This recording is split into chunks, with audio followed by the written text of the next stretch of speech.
कुंभ की चर्चा आई तो कुंभ में मैंने प्रवास किया श्रीमान।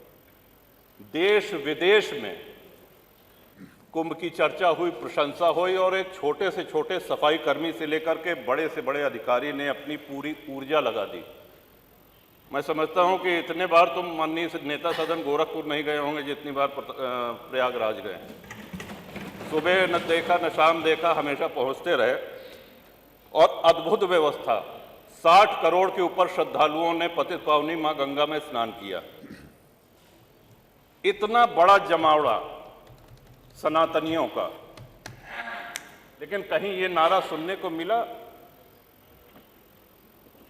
कि साहब इस मजहब के, इस धर्म के लोगों को हम नहीं रहने देंगे।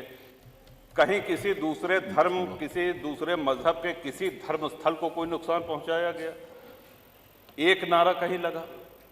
यही सनातन की, यही हिंदू धर्म की महानता है। और श्रीमन, भारत इसीलिए धर्मनिरपेक्ष राष्ट्र है क्योंकि हिंदू बाहुल्य है, सनातन बाहुल्य है। हम 2047 में विजन में जो योगदान देना चाहते हैं, हम इस महान सदन के आदरणीय सदस्यों के माध्यम से जो सलाह पहुंची है, उस सलाह में अपनी अंतिम एक बात अवश्य जोड़ना चाहेंगे कि कृषि भूमि हमारे देश में कम हो रही है। नगरों का, गांवों का निर्माण हो रहा है, प्लॉटिंग हो रही है, सड़कें निकाली जा रही हैं, हमारी आबादी बढ़ रही है, लेकिन हमारी कृषि भूमि में कमी हो रही है।